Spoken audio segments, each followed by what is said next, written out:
समुंदर से आप जो चाहते हैं वो पा सकते हैं। दुनिया की हर चीज आपकी हो सकती है। इस चीज का डर, तो सबसे पहला डर होता है फियर ऑफ फेल्योर, असफलता का डर। और उससे बड़ा डर है द फियर ऑफ रिजेक्शन। शाबाश बेटा, तू कर सकता है। मेरे को मालूम था ये उनकी राय होगी। और तीसरा टॉक्सिन जो सबसे मजबूत है वो है ego. There are 3 toxins of pleasing personality. ये 3 टॉक्सिन का मतलब होता है विषैला तत्व जो टॉक्सिसिटी बढ़ाता है। Am I right? आप कर्मा से जहर, आप बोल सकते हो जहर हमारे शरीर के लिए जहर, टॉक्सिक मतलब दिमाग जहर। तो ऐसे कई सालों में मैंने देखा है कि लोग इस सेल्स की इस वंडरफुल अमेजिंग दुनिया में आ जाते हैं, फिर भी वो उनसे पूछो कि भाई 10 साल का आपका सेल्स का एक्सपीरियंस है, तो गाड़ी कौन सी चलाते हो? तो बोले सर भाई एक्टिवा या हीरो होंडा। कौन से घर में रहते हो भाई? मतलब वही सर 1 BHK। तो इतने सालों से आप सेल्स का काम कर रहे हो, सेलिंग की दुनिया में, और आपने अपने सपनों को हासिल नहीं किया। उसकी सबसे बड़ी वजह यह है कि इंसान अपने व्यक्तित्व को आकर्षक नहीं बना पाता है। उसके पहले सबसे पहला टॉक्सिन मतलब विषैला तत्व आपकी आकर्षक व्यक्तित्व को जो रोकता है। तो पहला टॉक्सिन क्या होता है? डर। पहला टॉक्सिन है डर। इंसान डरता है। अब किस चीज का डर? मुझे बताइए, आप सेल्स की इस वंडरफुल दुनिया में आ गए हैं, वसुधा देवगन प्राइवेट लिमिटेड जैसी महान कंपनी के साथ में काम कर रहे हैं, जहां पर आप दुनिया के हर सपने को साकार कर सकते हैं, फिर भी आप डरते हैं। क्यों? किस चीज का डर? तो सबसे पहला डर होता है फियर ऑफ फेल्योर, असफलता का डर। इंसान बोलता है कि मुझे सफल होना है, मैं सफल होना चाहता हूँ, मैं अपने सपनों को हासिल करना चाहता हूँ, मैं अपना विकास करना चाहता हूँ, मैं अपनी क्षमता को डेवलप करना चाहता हूँ, मैं अपनी क्वालिटीज को और इंप्रूव करना चाहता हूँ। लेकिन सबसे मन और दिल और दिमाग में सबसे पहले बैठा हुआ है डर। किस चीज का डर? असफलता का डर, फियर ऑफ फेल्योर। और उससे बड़ा डर है द फियर ऑफ रिजेक्शन। आप रिजेक्शन को हैंडल नहीं कर पाते क्योंकि आप जैसे ही ग्राहक से बात करते हैं या किसी भी इंसान से जब वो बात आप करते हैं और आपको मनचाहा रिजल्ट नहीं मिलता, उधर से पॉजिटिव आंसर नहीं मिलता, जैसे ही उधर से ना आती है आपके हौसले पस्त हो जाते हैं। जो आपका 1600 डिग्री का एक्साइटमेंट लेवल था, आप सुबह आए, घर से निकले, हर इंसान चाहता है माय डियर फ्रेंड्स कि मैं कामयाब हो जाऊं, मैं वसुधा देवगन में आया हूं, मुझे कंपनी रिकॉग्नाइज करे, मेरा सम्मान हो, मेरे 10 प्लॉट 1 महीने में बुक हो, ये हर इंसान चाहता है। लेकिन जैसे ही रिजेक्शन आया, जैसे ही ना सुना, तो 1600 डिग्री का जो आपका एक्साइटमेंट का जो लेवल था, जीरो नहीं बोलूंगा मैं, जीरो नहीं, वो माइनस में पहुंच जाता है। ऐसी स्थिति बन जाती है कि मुंह से आवाज ही नहीं निकलती, हिंगियाने लगता है। आप इस डर को दूर निकाल दीजिए। आप में अगर असफलता का डर है, इसको निकाल फेंकिए। आप रिजेक्शन जैसे ही ना सुने आज के बाद, तो आपको बहुत प्रसन्न हो जाना है। जैसे ही कस्टमर आपको ना बोले, मजा आ गया, ऐसा फील करना है।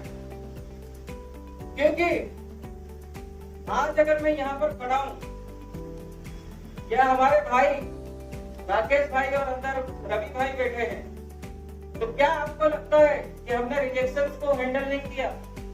क्या हमने उस जहर को नहीं पिया, उन कड़वे फूलों को नहीं पिया?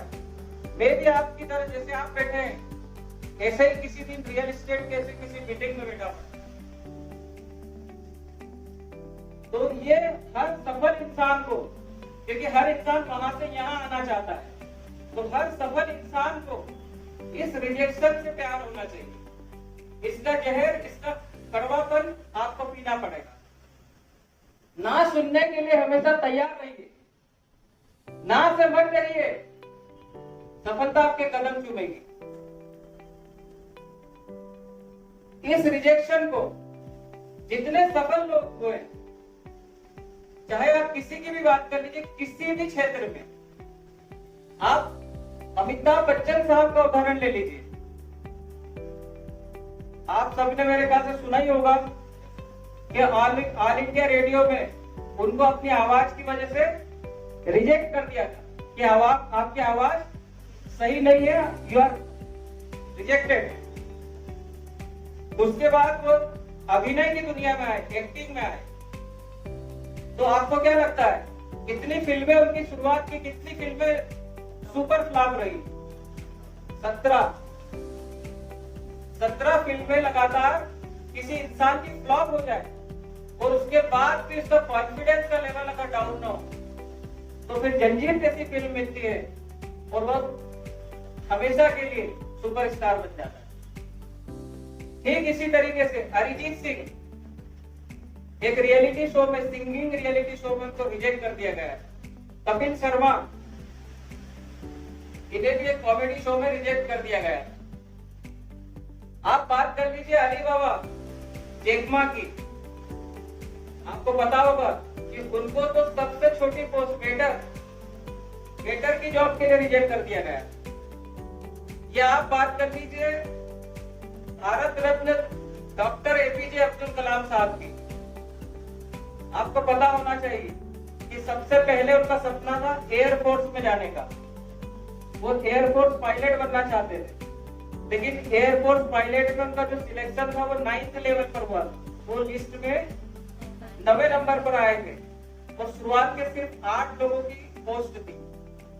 तो रिजेक्शन का सामना हर इंसान को करना पड़ता है। और तीसरा डर होता है, सबसे बड़ा रोग क्या कहेंगे लोग, सबसे बड़ा रोग क्या कहेंगे लोग। जैसे ही आप वसुधा देवगौर प्राइवेट लिमिटेड में आपने ज्वाइन किया और आप अपने मिलने वाले लोगों से, दोस्तों से, रिश्तेदारों से, परिचितों से, पड़ोसियों से बात करेंगे कि मैं वसुधा देवगौर प्राइवेट लिमिटेड में सेल्स ऑफिसर हूं, मेरी कंपनी कॉलोनाइजिंग का बिजनेस करती है और मैं चाहता हूं कि आप साइट विजिट के लिए आए। हाय अन्ना, तू प्रॉपर्टी ब्रोकर बन गई, तू प्रॉपर्टी ब्रोकर बन गया, ऐसा कहते हैं लोग? कहते हैं मेरी? अरे शर्मा जी की लड़की तो प्रॉपर्टी ब्रोकर बन गई, अरे वर्मा जी का लड़का तो प्रॉपर्टी ब्रोकर बन गया। तो सबसे बड़ा रोग क्या कहेंगे लोग। हमेशा याद रखिए, लोगों की जो राय है वो समय के हिसाब से बदलती। वही लोग जो आज आपको कह रहे हैं, आपके पापा को, आपकी मम्मी को, property business, property broker, what is this? आपने अपने बेटे को, अपनी बेटी को इसलिए पढ़ाया था कि प्रॉपर्टी ब्रोकर बन जाए। जब 6 महीने बाद चमचमाती कार आएगी और उन्हीं लोगों को जब आप मिठाई पेश करेंगे, अंकल जी ये लीजिए, तो अंकल जी बोलेंगे मेरे को मालूम था, शाबाश बेटा तू कर सकता है, मेरे को मालूम था। ये उनकी राय होगी।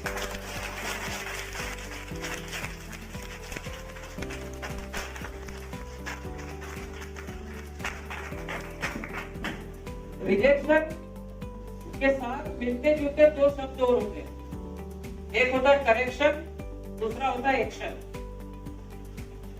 अब रिजेक्शन मतलब ना सुन लिया और आपने बोला कि हाँ वो द सक्सेस कोच आए थे ऑफिस में और सर ने आपसे पूछा आपका नाम क्या?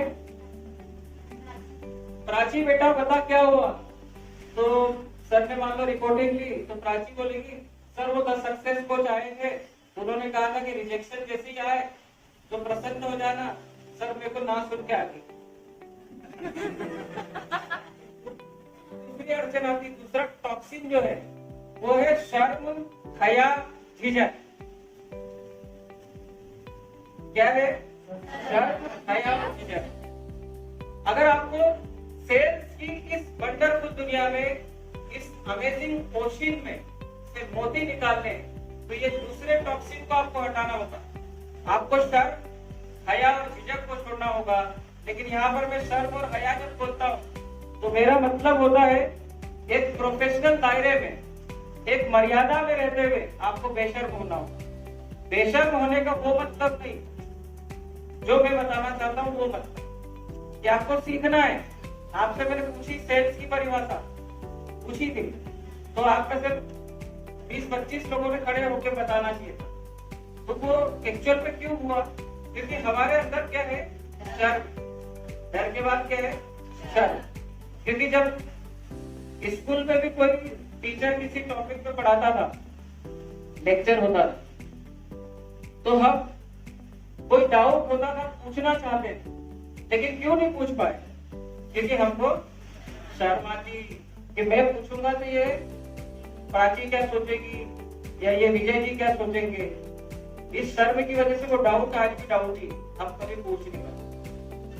सेल्स में मजा ही मजा है, सेलिंग की दुनिया में आनंद ही आनंद है। लेकिन आपको अपनी पर्सनालिटी से डर को निकालना होगा।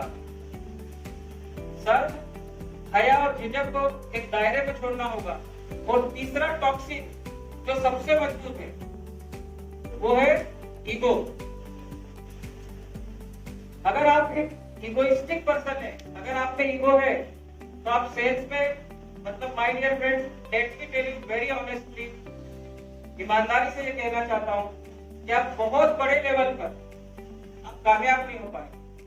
क्योंकि हर पल पल आपको ना सुनना है, आपको लोग छिड़केंगे, आपको रिजेक्शन मिलेगा, आपको ये सब चीजें मिलने वाली। ये ईगो क्रिएट नहीं होना चाहिए। अब किसी ने ना बोल दिया, आपने कॉल किया, आपका नाम क्या बेटा? सलोनी। अगर आपको किसी ने ना बोल दिया तो आप क्या करो? बोलो बोलो बोलो, कुछ तो बोलो। मैं दूसरे को कॉल करूंगी। Very good. जब हम नाई के यहाँ बाल कटाने जाते हैं, तो जब वो अपनी कटिंग कर देता है, ठीक है, वो जब कटने के बाद बाल कहाँ गिरते हैं, उनका हम कोई ध्यान रखते हैं क्या? जवाब दीजिए थोड़ा सा एनर्जी पे। तो किसी इंसान ने अगर हमें ना बोल दिया तो हमें ईगो लेस लेना। जैसा हम हेयर कटिंग करा के आए ना, बाल कटा लिए, उसको याद नहीं रखा, तो इस ना को भी याद मत रखिए। और जैसा इस बेटी ने बोला, बच्ची ने बोला, दुगने पावर के साथ, पूरी ताकत के साथ वापस से अगला कॉल कीजिए।